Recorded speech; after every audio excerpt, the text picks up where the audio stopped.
Friends मैं आप लोग को इंटीग्रेटेड मैथमेटिक्स का बहुत इंपॉर्टेंट क्वेश्चन बताने जा रहा हूँ कि let A be a 3x3 matrix with eigenvalue 1, -1, 0 then the value of determinant of I plus A power 100 is. और आपको चार ऑप्शन दिया गया है, ए बी सी डी बताना है कि कौन सा ऑप्शन सही होगा। ठीक है, देखिए मैं आपको बता रहा हूँ। देखिए इसको आपको किसी भी मेथड को अप्लाई नहीं करना, मैं आपको ट्रिक सिखा रहा हूँ। आप उस मेथड से अगर लगाएंगे तो आप एग्जाम में 5 सेकंड 10 सेकंड के अंदर आंसर बता सकते हैं। देखिए मैं कैसे बता रहा हूँ। आपको क्या दिया है, एक आइगन वैल्यू दिया है ना, मतलब जो मैट्रिक्स ये है उसका आइगन वैल्यू आपको दिया है। तो मैं लिख दिया हूँ कि आइगन वैल्यू आपकी इक्वल टू 1, -1, 0 दिया है। क्लियर।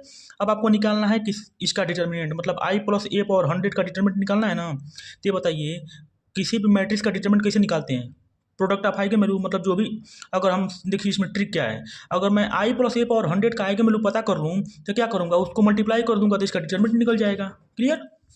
वही काम करना है, मतलब मुझे आई प्लस ए पावर 100 का आइगन वैल्यू निकालना है और उसको मल्टीप्लाई करके इसका डिटरमिनेंट निकाल देना है। तो पहले तो ए पावर 100 का आइगन वैल्यू निकालिए। क्लियर। तो वही मैं लिखा हूँ कि फाइंड किसको करना है, determinant of I plus A power 100 को। क्लियर। तो पहले आप किसको किसको निकाल लेंगे, ए पावर 100 का आइगन वैल्यू पता करेंगे, आई का आइगन वैल्यू पता करेंगे, फिर इसको जोड़ लेंगे, फिर गुणा कर देंगे। यही तो करना है। देखिए मैं बता रहा हूँ। अब निकालिए आइगन वैल्यू। आप ए पता आपको है, मतलब ए का आइगन वैल्यू अगर पता है तो ए पावर 100 का आइगन वैल्यू क्या होगा, मतलब लिखा हूँ कि आइगन वैल्यू आप ए पावर 100 इक्वल टू क्या हो जाएगा, इसको 100 कर दीजिए, मतलब पावर पे 100 कर दीजिए। तो 1 पावर 100 हो जाएगा, -1 पावर 100 हो जाएगा, 0 पावर 100 हो जाएगा। आप पूछेंगे कहाँ से किए हैं, क्योंकि आइगन वैल्यू ए का आइगन वैल्यू आपको दिया है 1, -1, 0, तो उसके पावर 100 लगा दिए हैं, क्योंकि ए पावर 100 का आइगन वैल्यू निकाल रहे हैं। ठीक। 1 पावर 100 क्या होता है, 1 ही होता है। और -1 के पावर 100 क्या होगा, ऊपर इवन नंबर है तो माइनस वाला क्या हो जाएगा, प्लस हो जाएगा, तो 1 हो जाएगा। और 0 पावर 100 इक्वल टू 0 ही होता है। मतलब आपको आइगन वैल्यू आप ए पावर 100, मतलब ए पावर 100 का आइगन वैल्यू पता चल गया, क्या होगा 1, 0।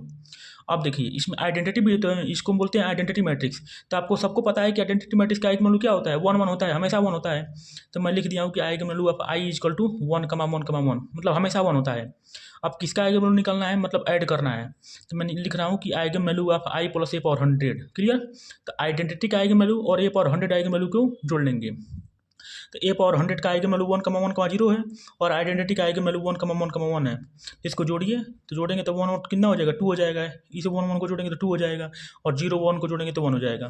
तो ए आई प्लस ए पावर 100 का आइगन वैल्यू को पता चल गया ना, 2, 2, 1 होता है। तो इसका डिटरमिनेंट निकाल दीजिए, मतलब आई प्लस ए पावर 100 का डिटरमिनेंट क्या हो जाएगा, प्रोडक्ट ऑफ आइगन वैल्यू।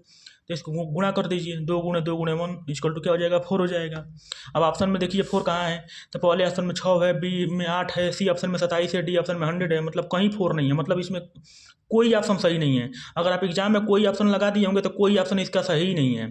इसका आंसर होगा नाना बीज, मतलब ये चारों ऑप्शन गलत है। अगर आप कोई भी लगा करके आएंगे तो आपको फुल मार्क मिलेगा, नहीं तो कुछ भी नहीं मिलेगा। ठीक है। Thank you. इसका ऑप्शन सभी के सभी गलत हैं।